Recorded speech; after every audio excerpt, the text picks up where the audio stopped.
The candles flickered against the glass, and my mother's voice cut through the laughter. 80,000 for Leah's studies in Paris, she said, lifting her glass. Forks paused. The room hummed with approval. Then I asked quietly, "What about me?" She didn't look up. "You don't deserve any help." The air thickened. Perfume steak and silence. I smiled, nodded, and let the moment burn into memory. That was the last dinner I ever attended.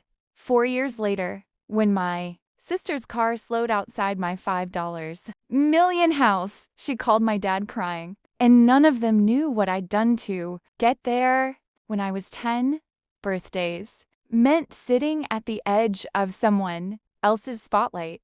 Leah's cake always came with cameras, confetti, and a speech about her potential. Mine came with a bus pass and a lecture about independence. I remember the bus driver's name, Henry. He used to wave every morning as I climbed on backpack, heavier than my shoulders could handle. The seat beside me was always empty. At home, everything revolved around performance. Mom measured love in results. Dad measured it in returns. When Leah joined the debate club, Mom called it leadership. When I joined robotics, she called it a hobby, not a plan. She'd walk into my room, wrinkle her nose at the tangle of wires and code. Scribbles. Try something people actually notice, Alice. Leah got the newer laptop, the bigger room, the families. Attention like a steady spotlight. I got the quiet parts, editing her essays, fixing her phone, running errands in the rain. Mom said I was helpful. Dad said I was practical. Neither of those words felt like love. One summer, I won a local coding competition. I printed the certificate myself because the email said, "Congratulations, your project ranked first." I showed it to Dad while he was fixing the sprinkler. He squinted at it, nodded once, and said, "Well, that's a start." Mom never asked what the project was. Leah posted about her Paris exchange interview that same night, and the comments filled our family group chat until my phone died from the notifications. None of them were for me. Dinner conversations always circled back to her, Leah's professors, Leah's grades, Leah's charm. If I spoke, Mom interrupted. That reminds me the same idea last week. So I learned to let silence do the talking. It hurt less than trying. By high school, I built a small app that tracked bus routes for students without cars. The local paper called it a clever idea. Mom called it time you could have spent networking. She clipped the article, but only because my last name was printed under the title. At graduation, they sat front row, perfect smiles, pastel outfits. Leah cheered for a friend across the aisle while my name echoed through the auditorium. No one stood. I remember clutching my diploma, like proof, not pride. That night, Mom hugged Leah and said, "I'm so proud of both my girls, especially you, sweetheart." I smiled because the camera was on. Later, alone in my room, I pinned the bus pass above my desk, right next to the certificate. No one cared about the rain outside hit the window in slow rhythm, like a metronome, keeping score. That was the night I understood the math of my family. Leah equaled light. I equaled silence.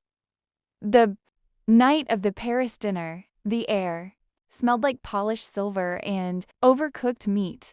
Leah sat across from me, her face glowing under the chandelier, rehearsing French phrases while our mother corrected her accent between sips of wine.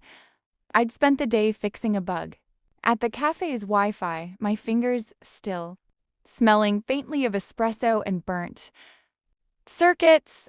Dad cleared his throat. We've finalized everything. $80,000 for tuition, rent, airfare. Leah deserves to Focus on her studies, not money, he said. It like an announcement, not a decision. Mom nodded proud, her pearls catching the light. I thought he must have misspoken. 80,000. My fork froze halfway to my mouth. That's the whole thing. He nodded once. Of course, it's an investment in her future. The word investment stuck like a stone in my throat. I swallowed, forced calm, and said I'm short on my dorm deposit this semester. 2,000 would help. I'll pay it back. Mom didn't blink. You don't deserve help, Alice. The sound wasn't loud, but it landed like glass cracking. Even Leah stopped smiling. I waited for Dad to correct her. He didn't. He just refilled his wine and said, we put money where it brings returns. You made your own choices. Something inside me went perfectly still. The hum of the chandelier, the scrape of knives, the smell of candle wax, every detail pressed into my skin like a photograph. I smiled once, small and sharp. I understand. No one answered. The moment folded into itself like a file closed and archived. When I stood, the chair, legs screeched across the floor louder than anything I could have said. Outside, the air was cold. Seattle rain had just started tapping on my windshield like fingers counting time. By the time I reached my apartment, my phone was still buzzing with messages. Don't be dramatic. You'll regret this. I turned it face down and watched the screen go dark. That was the night I stopped asking for fairness and the night I started building something no one could take credit for. The next morning, I deleted every family contact from my phone. No ceremony, no tears, just names turning to blank space. The silence felt cleaner than any apology ever could. My studio in Capitol Hill was small enough that the heater clicked every 10 minutes. The walls smelled faintly of detergent and burnt toast from the neighbor's kitchen. I made coffee, opened my laptop, and built a new folder life plan. Inside it, I logged 3 files, savings goals, projects. I wasn't sure what I was building, only that it would run better if no one else had access. By day, I brewed coffee for strangers, fixing the cafe's Wi-Fi when it crashed. By night, I coded under the yellow desk lamp, the ropped hum of rain constant against the glass. I tracked every hour, every cent, measured life in small returns. My only rule was simple: document everything.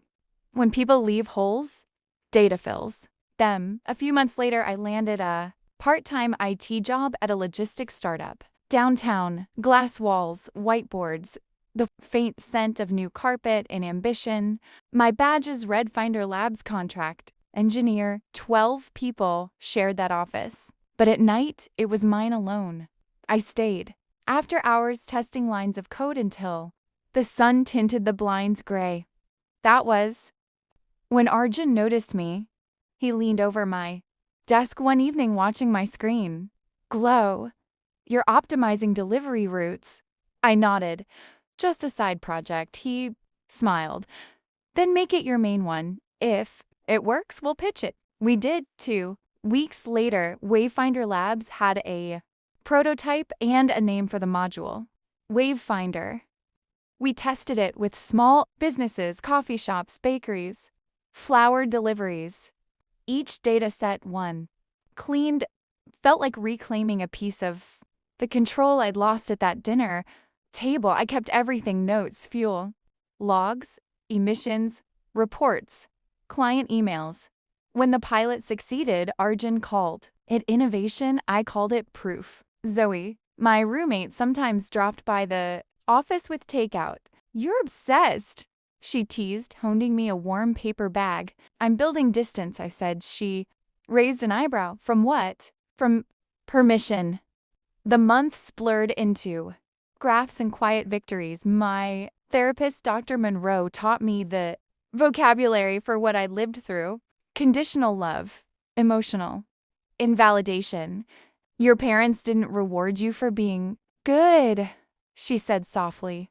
They rewarded you for being useful. I nodded. Then I'll make usefulness my own.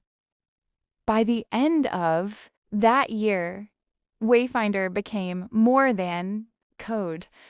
It became a voice I didn't have to raise. Numbers spoke, reports replaced, arguments. When the company offered to spin it into a startup, our June made me CTO and co-founder. We signed the papers in a glass conference room overlooking Lake Union. Rain streaked down the windows like slow static.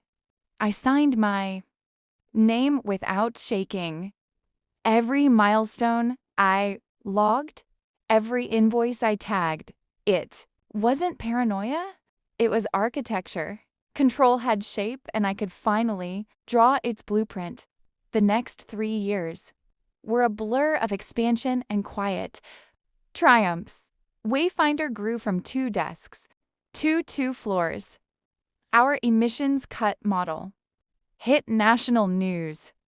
An angel investor backed us after seeing our pilot data. I didn't buy new clothes or post about it. I still wore the same gray hoodies and tied my hair the same way, but I upgraded the laptop and kept the old one in a drawer like an artifact from a different version of myself. One evening, as I cleaned out that drawer, I found the torn note I'd written after that dinner.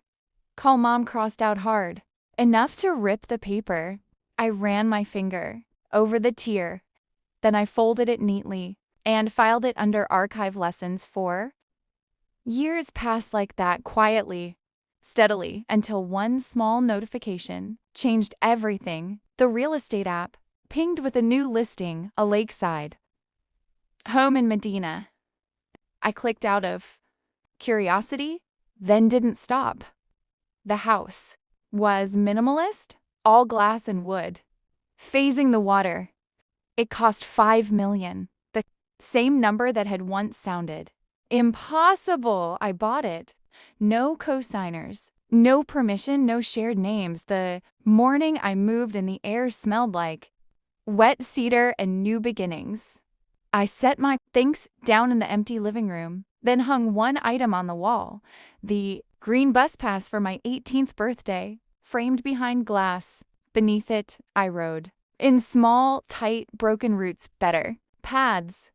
For the first time in my life, silence didn't mean absence.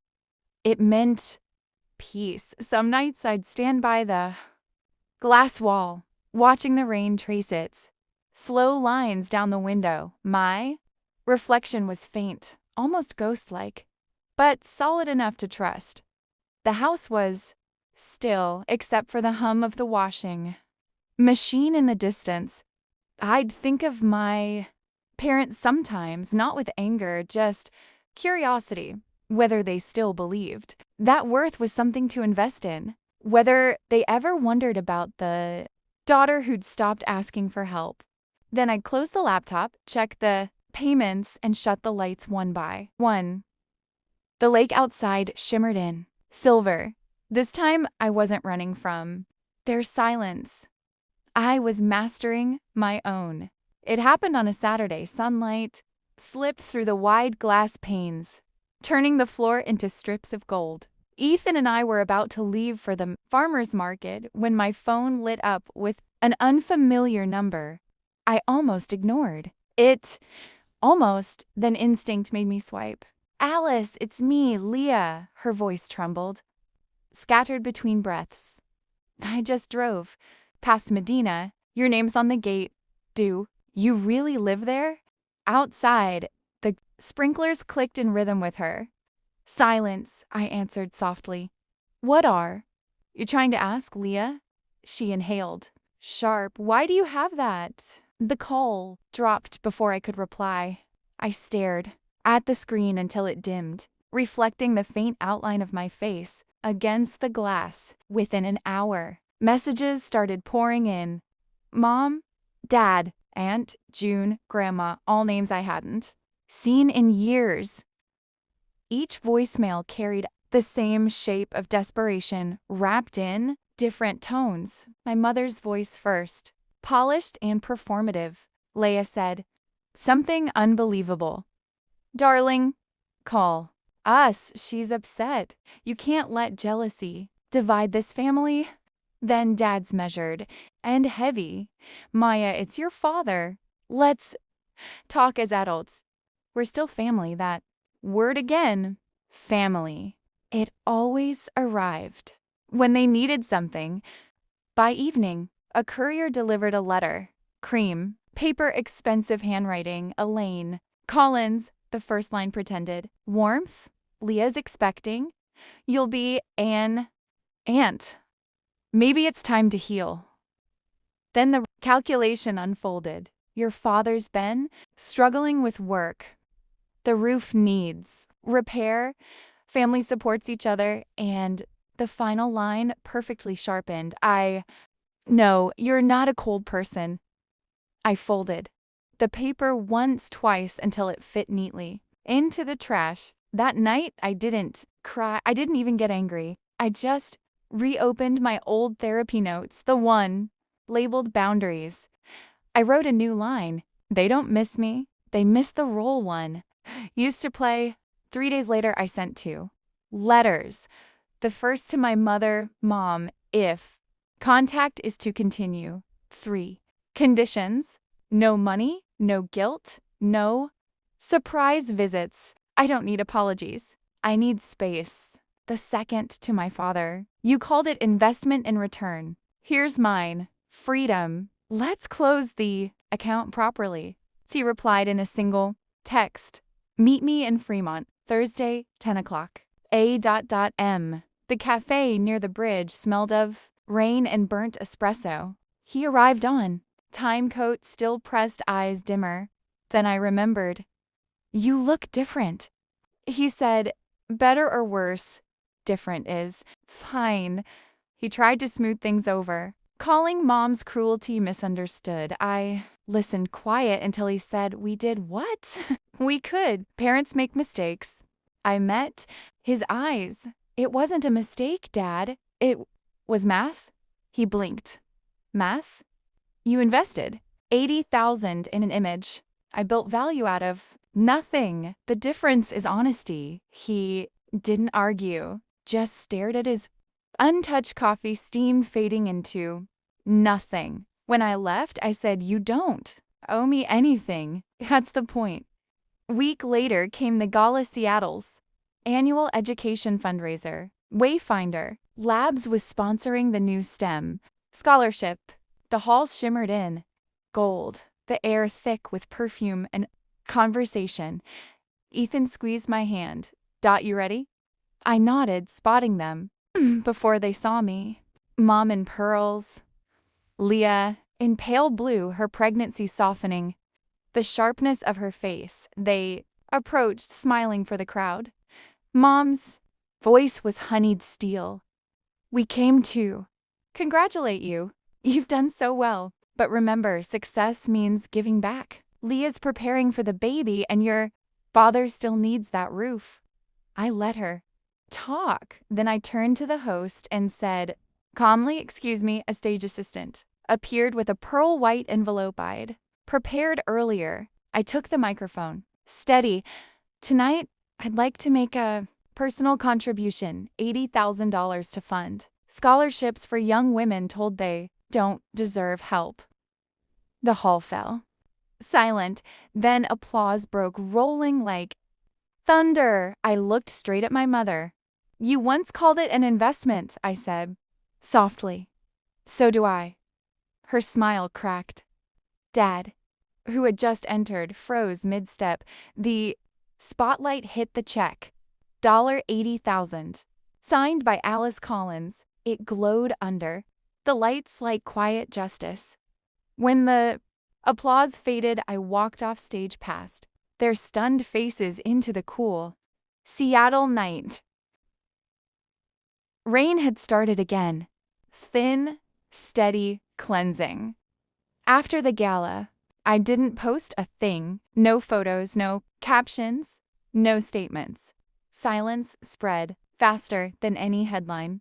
The next morning, the city was washed in mist. I stood by the lake, barefoot on the cold wood deck, the water silver under the soft rain. My phone stayed inside, face down. It hadn't rung since that night. And for once, that silence didn't feel like loss. It felt earned. Inside, the house was still. Ethan brewed coffee in the kitchen, the scent mixing with the faint hum of the washing machine. You, okay, he asked. Yeah, I said. Finally, he smiled. You looked lighter. Last night, I wasn't lighter, I said. Just finished. Later, when he left for work, I walked into my office. The glass framed the lake like a slow-moving screen. My desk was clean, only my laptop, a mug half full of cold coffee, and the small glass frame on the wall. Inside it, the green bus pass. The one they once said meant responsibility. Now, it meant freedom. I opened my journal, the one from therapy, and wrote the final entry. They taught me that love has to be earned. I learned that peace doesn't. A Huron crossed the water. I watched it disappear into the fog wings beating. Slow and sure, I thought about everything that had led here, the quiet nights coding under flickering lights, the rejection disguised as advice, the endless need to prove worth, and how none of it owned me anymore. In the distance, thunder murmured somewhere, beyond Medina's calm. I closed my laptop, turned off the lights, and sat by the window, listening. The rain, no longer sounded like the night I drove away. It sounded like the life I chose. Instead, they once told me I didn't deserve help. Maybe they were right, because what I needed wasn't help. It was distance, silence, and time to build something that couldn't be taken away. Now, when the rain hits the glass, it doesn't sound like sorrow anymore. It sounds like proof. If you've ever been told you weren't enough, remember this? Sometimes walking away is the loudest answer you'll ever give. And if this story stayed with you, don't scroll yet. Tell me where you're watching from. I want to know how far silence has carried you.